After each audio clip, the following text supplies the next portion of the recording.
بسم اللہ الرحمن الرحیم۔ خاتون حضرات، اختر عباس کا سلام پہنچے۔ آج ایک خاتون نے کراچی سے فون کیا۔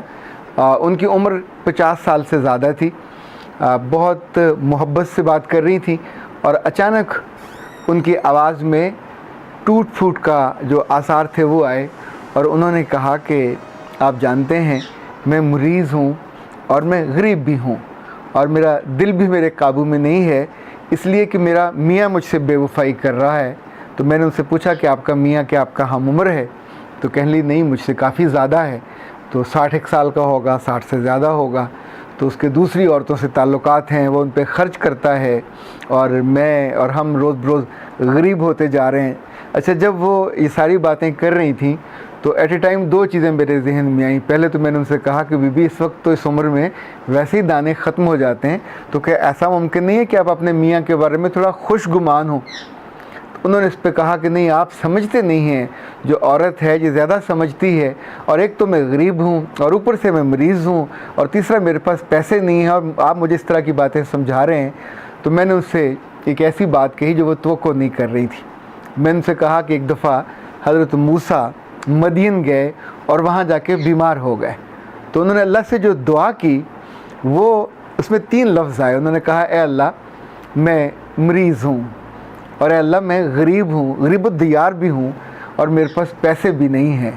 تو اللہ نے ان کو جو جواب دیا وہ سوال کی صورت میں تھا۔ کہا موسیٰ تو جانتا ہے کہ غریب کون ہوتا ہے؟ تو موسیٰ نے کہا نہیں۔ تو اللہ نے کہا موسیٰ غریب وہ ہوتا ہے جس کا مجھ جیسا کوئی پروردگار نہ ہو۔ پھر کہا تو جانتا ہے مریض کون ہوتا ہے؟ تو موسیٰ نے کہا میرے رب میں نہیں جانتا۔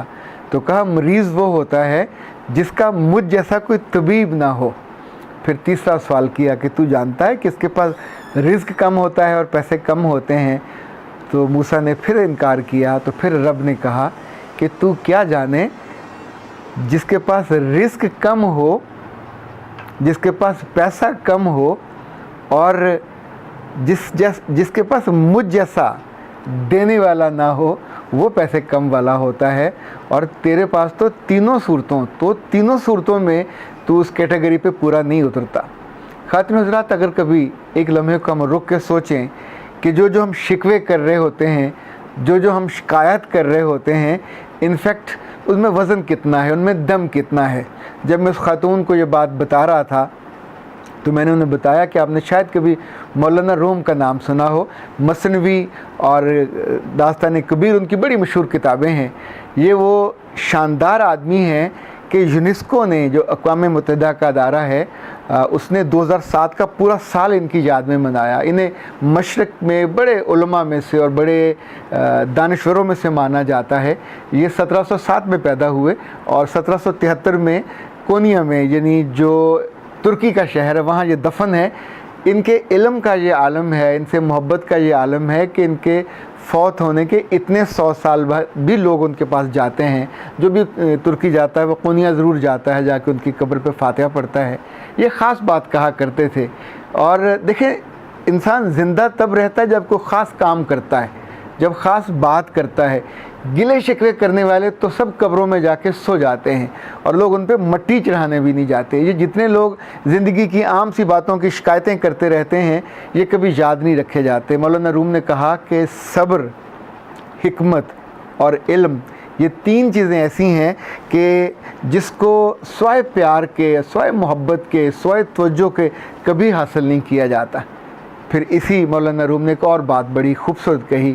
کہا تم جانتے ہو کہ رب نے یہ دنیا بہت محبت سے بنائی اور اس سے وہ بہت پیار کرتا ہے، تو کیا یہ لازم نہیں ہے کہ اس کی بنائی ہوئی دنیا کی ہر چیز سے پیار کیا جائے جو کہ آپ کے رب نے بنایا ہے؟ اچھا، جب آپ کسی اور موٹر وے جو سوچ کی ہوتی ہے اس پہ سفر کریں تو زندگی میں بہت ہی چھوٹی چھوٹی چیزیں ہیں، چھوٹی چھوٹی پگڈنڈیاں ہیں، چھوٹے چھوٹے سپیڈ بریکرز ہیں، وہ پیچھے رہ جاتے ہیں، ورنہ آپ انہی میں گم ہو کر انہی کے گلے شکوے شکایتیں اور اب زندگی کا اصل مقصد ہی بھول جاتے ہیں۔ کبھی سوچئے اللہ کے پاس جا کے وہ پوچھے کہ تم 60 سال یا 50 سال زندگی میں بسر کر کے آئی ہو، چلیں فرض کریں کہ 25-30 سال میں بھی چلی جائے، تو کیا اس کے پاس نامہ اعمال میں صرف شکایتیں ہوں گی میرا میاں بے وفا تھا، میرے پاس پیسے کم تھے، میرے پاس ذرائع کم تھے، میرے پاس محبت کم تھی، میرے پاس امراض زیادہ تھے، تو رب پوچھ سکتا ہے نا کہ تو نے کبھی نہیں سوچا کہ میں نے تمہیں بھیجا کس لیے تھا، میں نے تمہیں کچھ تو مقصد دے کے بھیجا ہوگا۔ اچھا ممکن ہے وہ اس خاندان کی بہت شاندار تربیت کا مقصد ہو، ممکن ہے اس میاں سے اللہ نے بڑا کام لینا ہو اور اس کی تسکین، اس کی خوشی، اس کی لذت بڑا مقصد ہو، کچھ بھی ہو سکتا ہے، پر یہ تو غور کرنے والوں کے لیے ہوتا ہے۔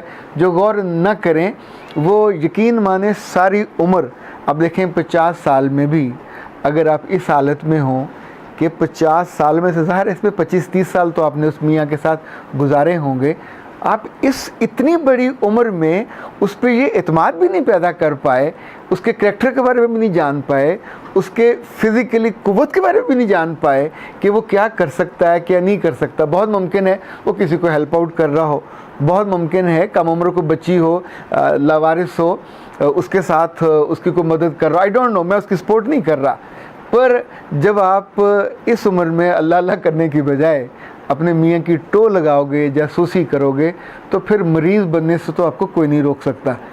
غریب جو دیار ہے، غریب الوطن ہے، یہ تو ہم نے سنا ہوا، پر دل کا بھی غریب ہوا جا سکتا ہے، اور دل کے غریب وہ لوگ ہوتے ہیں جن کے دل میں کوئی بڑی بات نہیں ہوتی، چھوٹی چھوٹی باتیں، چھوٹی چھوٹی خواہشیں، چھوٹی چھوٹی آرزویں، جب آپ ان کو لے کے اپنے دل کی دنیا آباد کرتے ہیں تو یہ بستا نہیں ہے، یہ ظالم بے آباد ہو جاتا ہے، ویران ہو جاتا ہے۔ یہ بستا تب ہے جب اس میں کوئی بڑی آرزو ہو، جب اس میں کوئی کرنے کا بڑا کام ہو، جب آپ نے اپنے آپ کو کہیں ٹارگٹ کیا ہو کہ میں نے زندگی میں کچھ بڑا کر کے جانا ہے، کچھ بڑا بنا کے کیا چاہتے ہیں کہ آپ کی قبر کے کتبے پہ یہ شکایتیں لکھی جائیں، آپ کی قبر کے کتبے پہ ڈاکٹروں کی رپورٹیں اور جو آپ کی بیماریوں کی تفصیل لکھی جائے، یا آپ کی قبر کے کتبے پہ آپ کے بینک کی خالی سٹیٹمنٹ لکھی جائے۔ یعنی یہ 3 شکوے جو عام طور پہ لوگ کرتے ہیں، جس کا رب نے اتنا کافی اور شافی جواب دیا ہے کہ لٹرلی کبھی کبھی تو دل واقعتاً مولانا روم کا شکر گزار ہوتا ہے کہ یہ پوری روایت حضرت موسیٰ والی جو مدین والی ہے، یہ انہوں نے ہی لکھی، اور اس خوبصورتی سے لکھی۔ جب پہلا جملہ میں نے اس کا پڑھا تھا تو لٹرلی ایسا لگتا تھا کہ میرا دل نکل کے میرے ہاتھ میں آ گیا۔ آپ سوچیں، رب پوچھ رہا ہے موسیٰ تو جانتا ہے غریب کون ہوتا ہے؟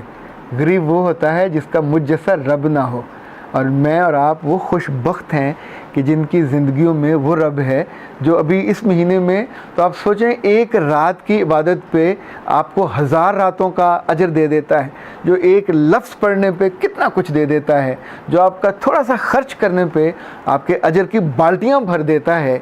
کیا کبھی اپنے عزیزوں کو اور پیاروں کو معاف کر کے دیکھیں؟ ممکن ہے معاف کرنے پہ وہ آپ کے دل کو بھی آباد کر دے، ممکن ہے معاف کرنے پہ آپ کی بیماریوں سے بھی آپ کو وہ شاد کر دے، ممکن ہے معاف کرنے پہ اور بدگمانی سے خوشگمانی کی یوں سمجھے منزل کی طرف جانے پہ آپ کے دل پہ آسانی اترے، آپ کے دل پہ آسودگی اترے۔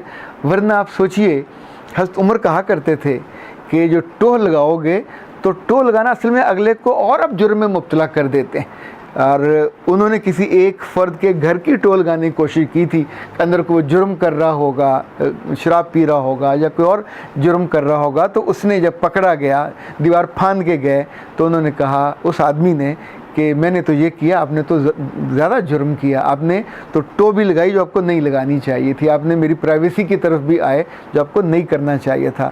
انفیکٹ ذاتی زندگی ہو یا حکومتوں کی زندگی، جب بھی ہم زیادہ ٹو لگاتے ہیں تو زیادہ دل پہ بوجھ پڑتا ہے۔ کچھ چیزوں کو اللہ پہ چھوڑ دینا چاہیے، کچھ چیزوں پہ خوش گمان ہو کے اس کو درگزر کر دینا چاہیے، اور پھر بھی اگر تکلیف ہو تو پھر اس رب سے پوچھنا چاہیے نا، جس جیسا رب کسی کے پاس نہیں ہے۔ وہ آپ کو پیدا کر کے بھولتا نہیں ہے، وہ آخری عمر تک آپ کا خیال رکھتا ہے، آپ کے مرضوں کا بھی، آپ کی دولت کا بھی، آپ کی خوبصورتی کا بھی، آپ کی آرزوؤں کا بھی۔ پر جب ہم اس کو بھول جاتے ہیں اور برسوں بھولے رہتے ہیں تو پھر سوچئے، جب اس سے تعلق ہی نہیں ہے تو پھر جب مانگنے کی عمر آتی ہے تو وہ تو اس کو دے گا جس کا تعلق اس سے جڑا ہوا ہوگا۔ اور شکایتوں والوں کو اور سمپل شکوے سے لبریز اور بھرپور کسی روح کو وہ اسی طرح کا دے گا جیسے وہ مانگ رہی ہوتی ہے۔ خاتون حضرات، اس خاتون جیسے دکھی دلوں پہ اور دکھی روحوں پہ میرا رب اپنا رحم کرے، اپنا کرم کرے اور ان کی آرزوؤں کو تھوڑا بڑا کر دے، ان کے شکووں کو تھوڑا چھوٹا کر دے اور چیزوں کو دیکھنے کے لیے ان کا نقطہ نگاہ بدل دے، تاکہ ان کی زندگی میں بھی آسانی آئے، ان کی زندگی میں بھی خوشی آئے۔ اختر عباس کو اجازت دیجیے۔ السلام علیکم ورحمۃ اللہ۔